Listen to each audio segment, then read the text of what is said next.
नरं चैव नरोत्तमं देवीं सरस्वतीं व्यासं ततो जयमुदीरये नष्टप्रायेषु अभद्रेषु नित्यं भागवतसेवया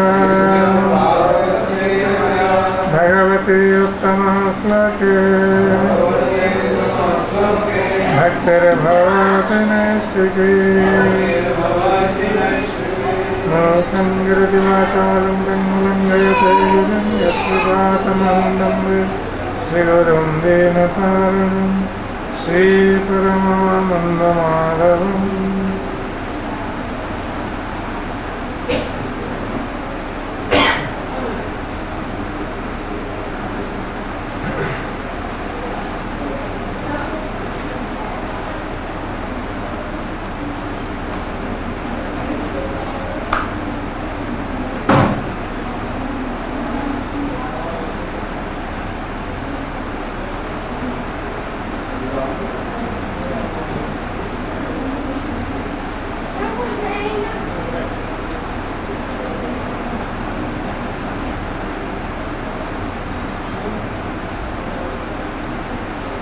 So today we are reading from Bhagavad Gita,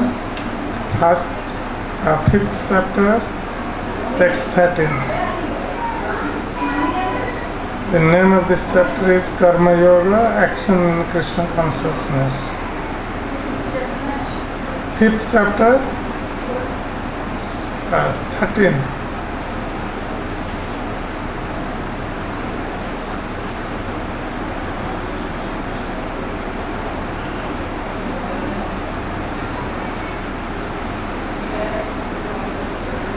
सर्वकर्माणि मनसा सन्न्यस्ते सुखं वसे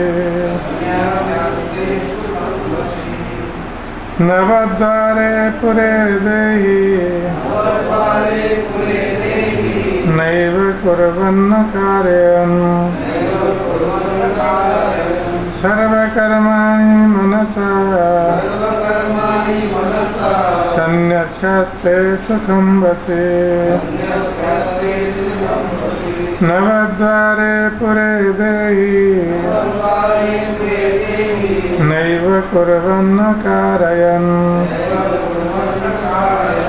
सर्वकर्माणि मनसा सन्न्यस्ते सुखं वसे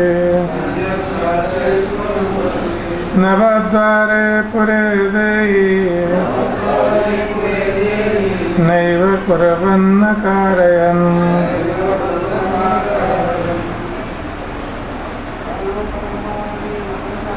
सर्वकर्माणि मनसा सन्न्यस्ते सुखं वसे नवद्वारे पुरे देहि नैव कुर्वन्न कारयन् सर्वकर्माणि मनसा सन्न्यस्ते सुखं वसे नवद्वारे पुरे देहि नैव कुर्वन्न कारयन् सर्वकर्माणि मनसा सन्न्यस्ते सुखं वसे नवद्वारे पुरे देहि नैव कुर्वन्न कारयन् सर्वकर्माणि मनसा सन्न्यसास्ते सुखं वसे नवद्वारे पुरे देहि नैव कुर्वन् कारयन् सर्वकर्माणि मनसा सन्न्यसास्ते सुखं वसे नवद्वारे पुरे देहि नैव कुर्वन् कारयन् सर्व all karmani activities manasa by the mind sannasya giving up aste remains sukham in happiness vasi one who is controlled navadvare in the place where there are 9 gates pure in the city dehi the embodied soul na never ever certainly kurvan doing anything na not karayan causing to be done. Translation and purport by His Divine Grace A.C. Bhaktivedanta Swami Srila Prabhupada. Translation. When the embodied living being controls his nature and mentally renounces all actions, he resides happily in the city of 9 gates, the material body, neither working nor causing work to be done. Purport. The embodied soul lives in the city of 9 gates. The activities of the body or the figurative city of body are conducted automatically by its particular modes of nature. The soul, although subjecting himself to the conditions of the body, can be beyond those conditions if he so desires. Owing only to forgetfulness of his superior nature, he identifies with the material body and therefore suffers. By Krishna consciousness, he can revive his real position and thus come out of his embodiment. Therefore, when one takes to Krishna consciousness, one at once becomes completely aloof from bodily activities. In such a controlled life, in which his deliberations are changed, he lives happily within the city of 9 gates. The 9 gates are mentioned as follows. Navadvare pure dehi hansa lelayate bahi vasi sarvasya lokasya sthavarasya charasya cha. The Supreme Personality of Godhead, who is living within the body of a living entity, is the controller of all living entities all over the universe. The body consists of 9 gates, 2 eyes, 2 nostrils, 2 ears, 1 mouth, the anus and the genitals.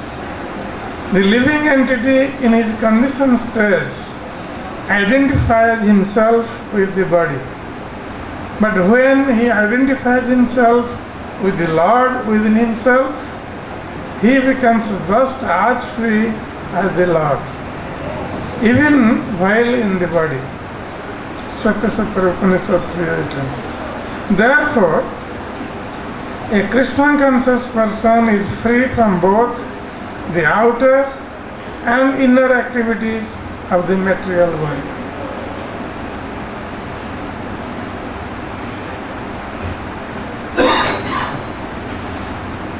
Om Jnanatimirandhasya Jnananjana Salakaya Chakshurunmilitam Jena तस्मै श्रीगुरवे नमः। श्रीचैतन्यमनमभीष्टं स्थापितं येन भूतले स्वयं रूपकदा मह्यं ददाति स्वपदान्तिकम्।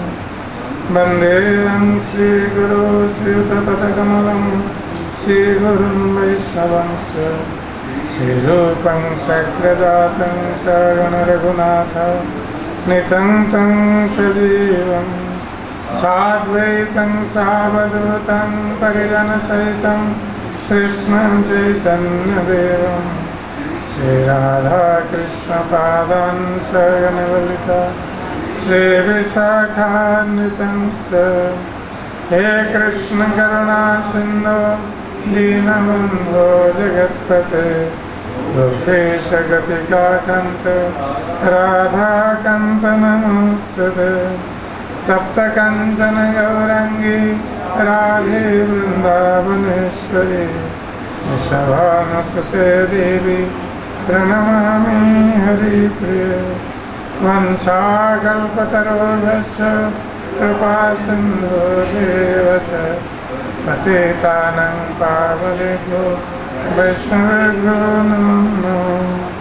नमो महावदन्नाय कृष्णप्रेमप्रदायते कृष्णाय कृष्णचैतन्य नाम्ने गौरतिसे नमः।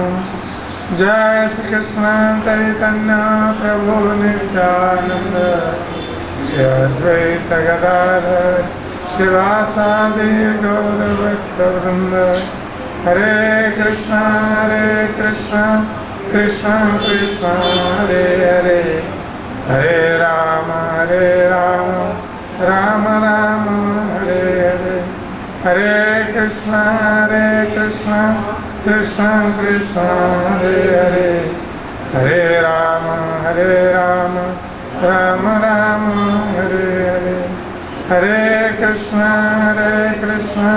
कृष्ण कृष्ण हरे हरे हरे राम राम राम हरे हरे।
सर्वकर्माणि मनसा संन्यस्यास्ते सुखं वशी नवद्वारे पुरे देहि नैव कुर्वन् न कारयन्। So here in this verse of Bhagavad Gita, Lord Krishna speaks about the living entity who is embodied in this material world, and suffering in this material world because of its body, material body. So how he can become happy in this material world even while within the body? So Lord Krishna is speaking the art, how to become happy while living within this material body. So this is called the stage of Jivan Mukta. While living, one is liberated. Because this material body is binding us. The living entity who has been living within this material body and identifying with this material body, and in this way the living entity is suffering in this material world. Because this material body is meant to give miseries. Birth, old age, disease and death. These are the material miseries. And not only this, there are also another 3 types of miseries. Adhyatmika, Adidaivika, Adibhautika. The miseries coming from body and mind, the miseries coming from other living entities, that is Adibhautika, and Adidaivika, the miseries caused by demigods or supernatural powers. And not only this, there are 3 types of miseries, Adhyatmika, Adidaivika, Adibhautika, and at the same time we have miseries coming from this body because of birth, old age, disease and death. And then the living entities are also suffering from their own karmic reactions, and that differs from person to person. These sufferings are common to everyone. Adhyatmika, Adidaivika, Adibhautika, and birth, old age, disease and death. But these karmic reactions, resultant actions of our activities in previous lifetimes, that differs from person to person. So that also we are suffering in this material body. So in this way, if we see or analyze this material body, what it is, this is only meant to give us miseries. But because we are identifying with this material body, we are thinking this body will give us pleasure. The senses of the body will give us pleasure. And we are trying very, very hard throughout our life to get sensual pleasure, which is temporary. That sensual pleasure has a beginning and has an end. It will not continue. Though we want eternal pleasure, but we don't find that eternal pleasure in this material world because of our identification with this body. So we are looking for a temporary pleasure. The body or the senses with their objects can provide us senses, provide us pleasure. So Srila Prabhupada says that because the living entity is maintaining this body and a family to give him pleasure. But when this body becomes old and then the senses, they do not function properly, like we see in old age. In old age, the senses will not function properly, though our desire is there to enjoy, but this body cannot provide us the enjoyment we look for. So, in that way, we also mentally suffers. And this body cannot give us pleasure, and then our family members whom we are maintaining throughout our whole life, they will also not give us pleasure at the end of our life. Because the person who is working very hard and earning money, So he wants pleasure from his body, bodily senses, and also from family members. And then, in lieu of that, then the family members and senses, they also want pleasure from that person. So when that person is unable to provide pleasure to the family members, they become rebellious. And they don't respect him properly, or don't behave with him properly. As we see in old days, the people are disrespected, not behaved properly by the family members, and they suffer so much mental suffering in that state, and they cannot complain to anyone because they have maintained this family. So that's why in Vedic age it has been stated that after the age of 50 one should leave home and cultivate Krishna consciousness, serve Krishna, and in that way actually become happy, at least while in old age become happy by serving Krishna, and while dying by remembering Krishna we can also become eternally happy in this life and also in next. But because the living entity have no knowledge of this, and they are too much attached to their material body and bodily senses,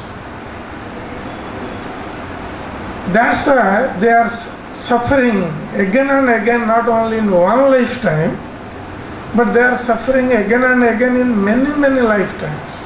The same thing they are doing. The same happiness they are trying to get from the material body and with all material relations, bodily relations, and they do the same thing in every lifetime. So that's why it has been stated at punah punah charvita charvanana. It's again chewing the chewed. So what juice one can get? If a sugar cane has been chewed already by someone, then after chewing he'll throw away the remnants, then someone else will come and try to chew and try to get some juice from that. What juice he can get? He already chewed and many times chewed. So in the same way we are trying to become happy in this material world with this material body again and again in many, many lifetimes. Still we have not become satisfied.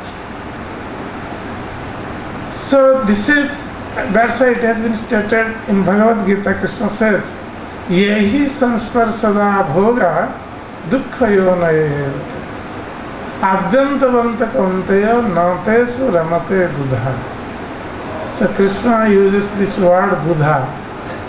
Buddha means intelligent. Those who are intelligent persons, they analyze that what is this material happiness, what is this sensory happiness.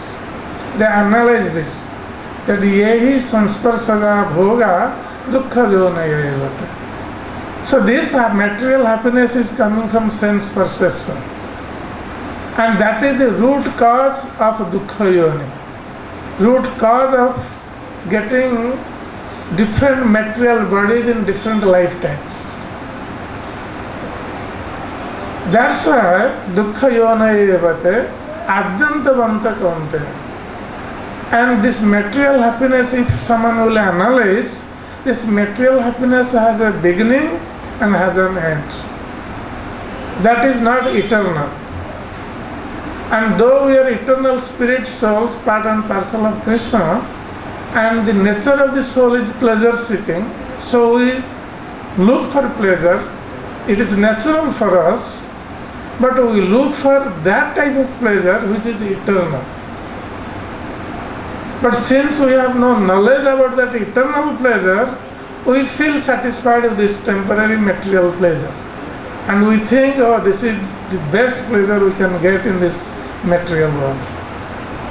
But that is the cause of our dukkha yoni.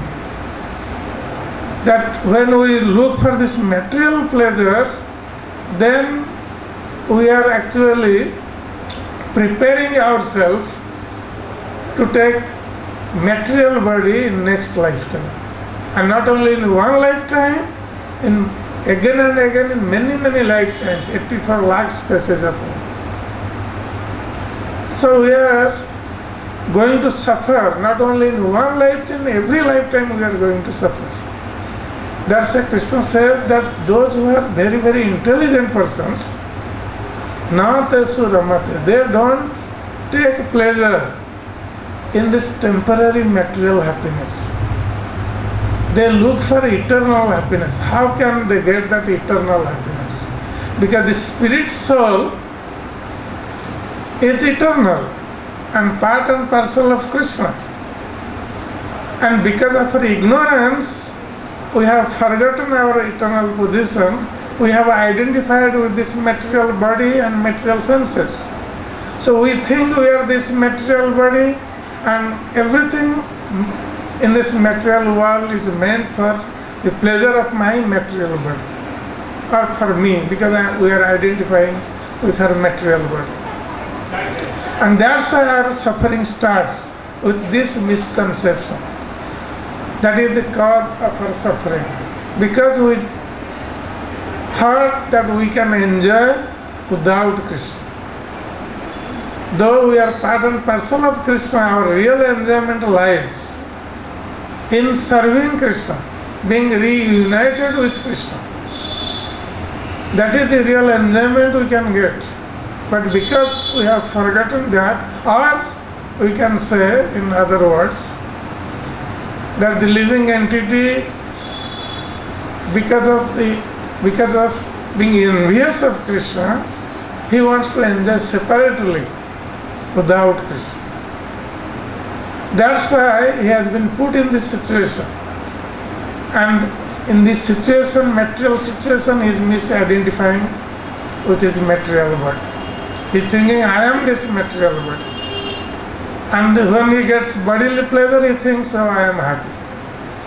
But this is not the case with the soul. Soul is different from this material body, which is the living entity. And this living entity, as part and parcel of Krishna, he can become happy when he serves Krishna.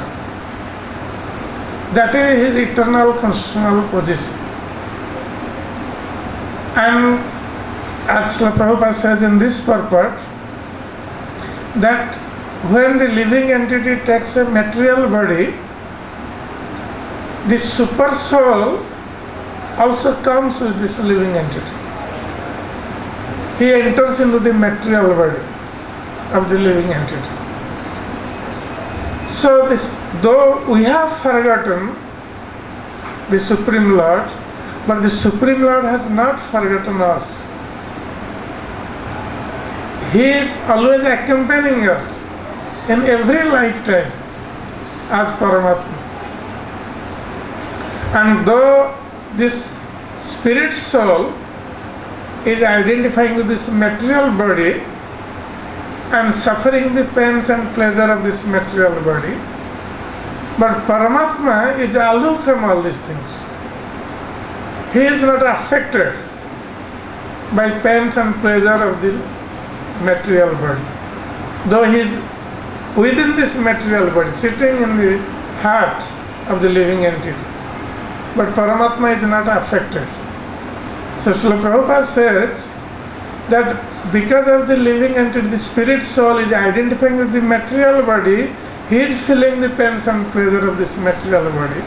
But when he will identify with the Paramatma, who is sitting within the heart, then he will not feel the pains and pleasure of this material body. He will be aloof from this. So that is the situation of this spirit soul. That's why Krishna here in this verse says, Sarva karmani manasa sannyasasya sukham vasi. That how the living entity can become happy or attain happiness, sukham, when he will identify with this Paramatma or the super soul, then only he can become happy. As long as he will be identifying with his material body, then he can never become happy. He may try for millions of lifetimes to become happy. Still he cannot become happy as long as he is identifying with this material body. So this is the art. So how one will identify the spirit soul? Because when one gets this material body, then naturally there is bodily instincts, bodily nature, and one has to act according to one's nature, mode of nature. So one, while trying to become happy, then he performs so many material activities because he has so many desires to fulfill. So the living entity who has identified with the material body, he works very hard. And in this way, sometimes he gets little pleasure, he becomes happy, then right after that, then he gets so many miseries, then he becomes unhappy. So in this way, the living entity is affected by the pains and pleasure of this body and this material world. But Krishna says, Sarva karmani manasa sanyasasta sukhamnasa. That how one can become happy if he will renounce sarva karmani. He will renounce all work. How he will renounce? Manasa. By mind. By mind one will renounce. That means Krishna is not telling practically he will renounce.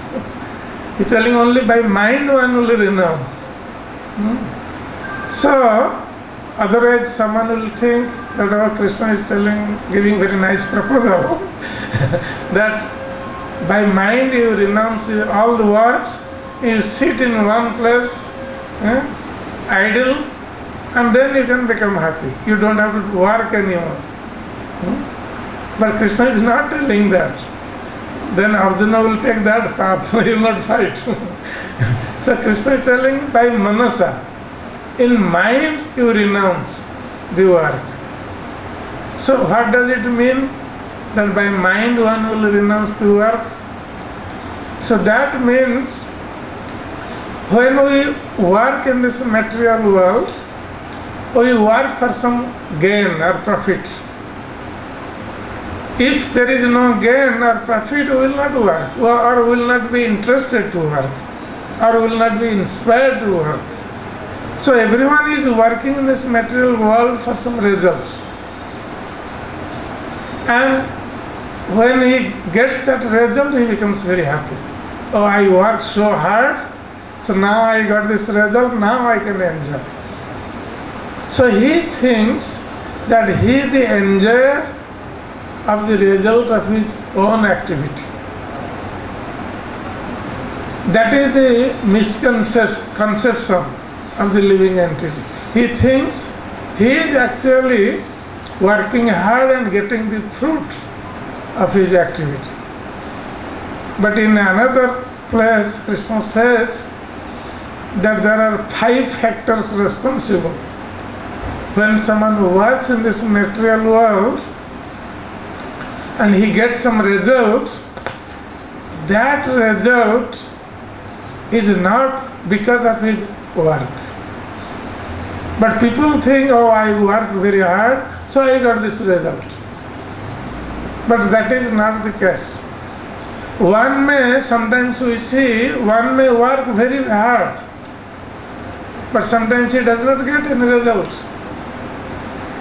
Then if working hard is the cause of getting result, then one person works hard and gets the result, one person works hard, he doesn't get the result. Then what is the reason? And some people don't work at all and they get results. Yes. Some people that don't work and no results. So what is the reason why someone gets some result and why someone does not get some result. Then Krishna says in Bhagavad Gita, Daiva evatra panchama. That Daiva, this divine power, means the Supreme Lord. He is the fifth cause of getting any result. Suppose someone is going to work, so he is called Karta. He is the performer who is going to work. So the performer is there, but the performer cannot work unless he has a field to work. Kshetra.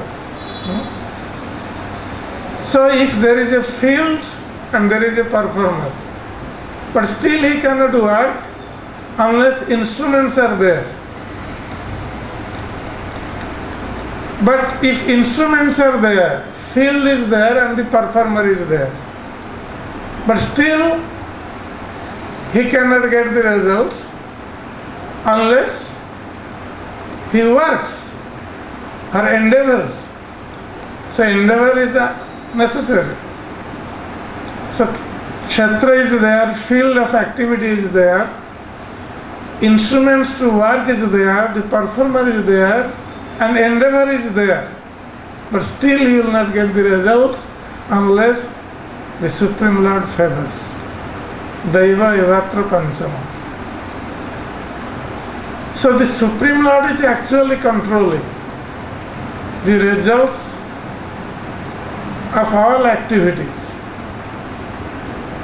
But the living entity, out of misconception or because he is in ignorance, he thinks because he worked hard, that's why he got this result. But he does not know that the result is controlled by the Supreme Lord. So in this way, the living entity thinks, so I worked hard, I got this result, so now I can enjoy. So the whole motivation of working is there because he will enjoy the result of his work. And when he does not get results, then he feels frustrated. Sometimes people, they commit suicide. They work so hard, and at the end when they don't get any results, they commit suicide out of frustration. So, and why this is happening? Because the performer, the living entity is thinking he is the enjoyer of the result of his work.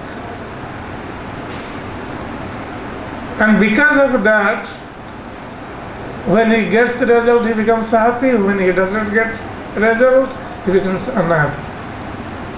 And he suffers. So Krishna says that actually, if one wants to become happy, because Krishna says, Bhaktaram yajna tapasam sarvaloka maheshwaram. I am the enjoyer of all austerities and all sacrifices. So Krishna is the supreme enjoyer. But we don't know this thing. Or people generally, they don't know this thing, that Krishna is the supreme enjoyer. They think they are the enjoyers.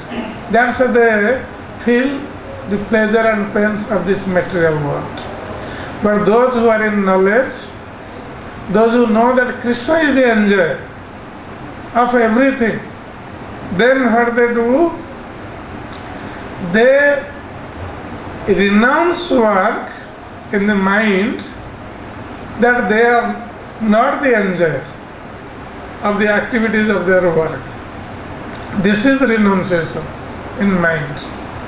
That they are not the enjoyer of the result of their work. Then who is the enjoyer of that work? Krishna. So when someone works for the pleasure of Krishna, and in that state, also sometimes we see, we are working for Krishna, sometimes also we don't get result. Sometimes we get, but sometimes we don't. But in that case, when we are working for Krishna, if we don't get a result or if we get result, that doesn't make any difference to us. Because we are working for the pleasure of Krishna, we sincerely endeavor, and it is up to Krishna whether he will give a result or not. So the devotee is satisfied, or who understands that Krishna is the enjoyer and he is not the enjoyer, so he works, but he renounces the result of his activity and he offers it to Krishna. So whatever comes as a result, whether success or failure, he is not affected by this. And in this way, he is in peace of mind. But when someone is affected by pleasure and pains of this material world, he is affected, he is disturbed, he is frustrated, and he cannot become happy. So that's why Krishna says here, Sarva karmani manasa sannyasasta sukham vasit. So anyone who has controlled his senses and one is properly situated, navadvare pure dehi. So this body is called a city of 9 gates. And the living entity is within this city of this body of 9 gates. So why it has been described as the city of 9 gates? Of course we know from Srimad Bhagavatam in the description of Puranjana, when Narad Muni was explaining to Prachina Vaishya an allegorical story about Puranjan to teach Prachina Vaishya and develop detachment from material activities for him. So he was giving the example how the city, in the city of 9 gates, Puranjan, the living entity, was residing. And he gives very nice description how at the end his city was attacked by Chandravega, the time personified, and Kala Kanya, the death personified. It is said that Kala Kanya means the daughter of the time. She is death personified. So when one is living within the city of 9 gates, Pura city. So when one is living in the city of 9 gates, then there is every possibility that this body will be attacked, the city will be attacked. Like sometimes the king lives in a fort or in a city, but then the enemy comes and attacks the king. So in the same way, the living entity is sitting within this body of 9 gates, the city of 9 gates. And he feels very happy. Thinks I am this body, all the arrangements are there to become happy. Because this body in young age gives little happiness through sensory pleasure. Then the living entity thinks that he can get this pleasure eternally. But he forgets that the body is also becoming old. That means Kala, the time, eternal time, is affecting everything in this material world. So everything in this material world has a beginning and has an end.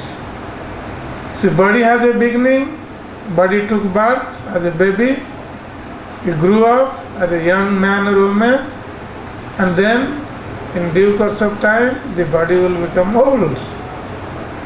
And this city, these 9 gates of the body will be attacked by Kalakanya, the death personified.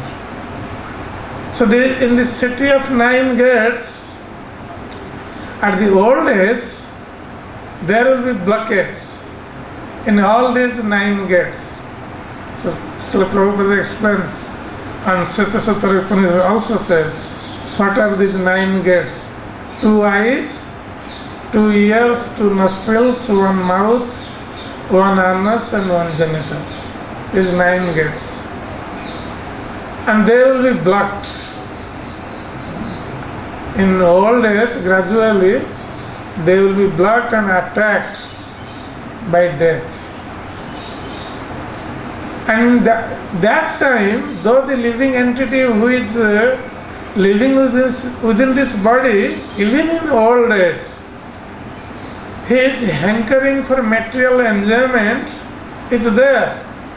It does not go away. Even if the body becomes so old. But the desires are already there. And it remains there.